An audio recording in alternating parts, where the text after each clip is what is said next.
Welcome back, guys. We are still on the topic statistics. In the previous video, we solved a question on constructing an ungrouped frequency distribution table for a given data. In this video, we are going to solve another question. Here is the question. The following data shows the marks obtained by students in a test. So the data has been given to us here. The question tells us to construct a frequency distribution table for the data. In this particular frequency distribution table, we are going to use the individual marks that was given to us in the data. We are not going to group them into intervals. So the frequency distribution table we are going to construct will be an ungrouped frequency distribution table. Let's look at how we will do that. So we have the data here. In the introductory video, we learned that a simple frequency distribution table contains 3 columns. The first column will be for the marks, the second column will be for the tally, and the third column will be for the frequency. The marks refers to the item under consideration. For this particular data, the item we are considering is the marks of students in an exam. So the first column will contain the marks that the students scored in the exam. We know that our table will have 3 columns, but what will be the number of rows? The first row of the table will contain the heading, and the remaining rows will contain the different marks that we have in the data. So we have to count the different marks that we have in the data. From the data that we have here, the different marks are 0, 1, 2, 3, 4, 5, 6, 7, 8, 9, and 10. When we count them, they are 11 in number. So in our table, the first row will contain the heading. So that will be the first row. Then we will need to have 11 rows for each of these marks. So 11 plus 1 will give us 12. So it means that we are going to have 12 rows in our table. So we are going to construct a table with 3 columns, and 12 rows. I'm going to clean the ink from the page so that we can construct the table. So this is our table. We have 3 columns and 12 rows. The first row will contain the heading. So the first one will be the marks scored by the students in the test. The next one will be the tally, and the third one will be the frequency. We are going to list the marks in ascending order. That is from the smallest to the highest.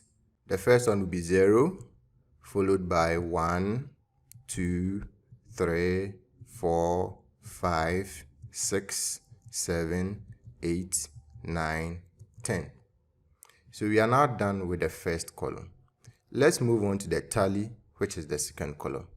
The tally is a count of the marks, and each mark is represented with a stroke. So we will go through the data and we will count the number of each of these marks we have in it. Let's begin with the first one. The first one is 6. So for 6, we will have 1 stroke.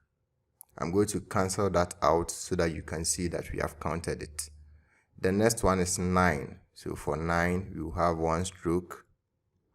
The next one is 5. So for 5, you have 1 stroke.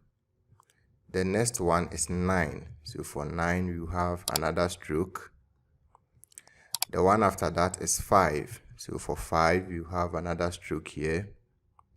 The next one is 2. So for 2, you have 1 stroke.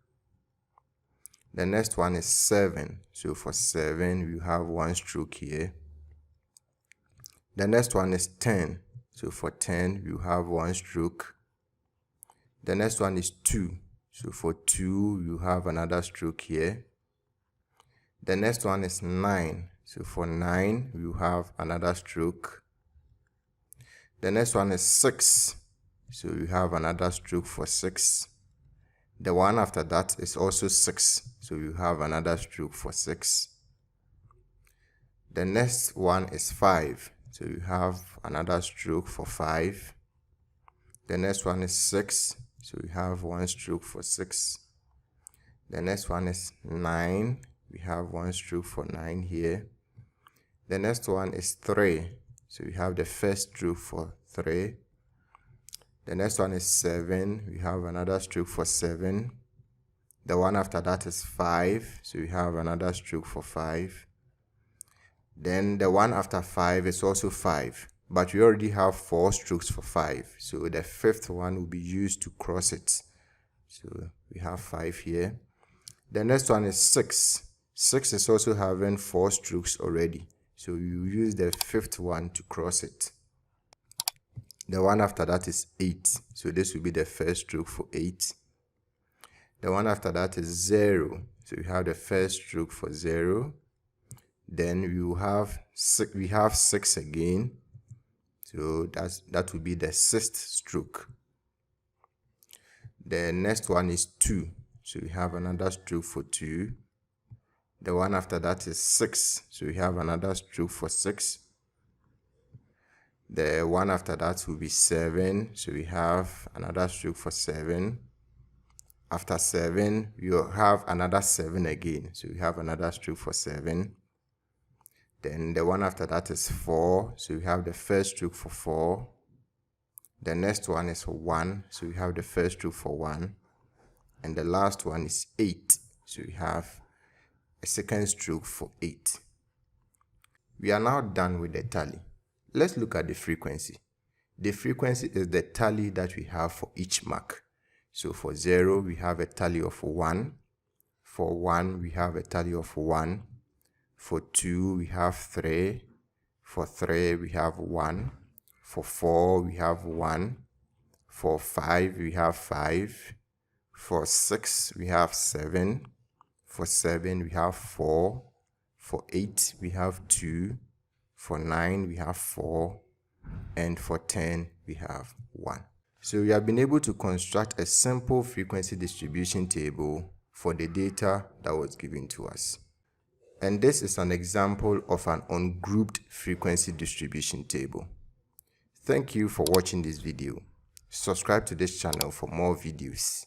In the next video, we are going to learn how to construct a grouped frequency distribution table for a given data. Bye-bye.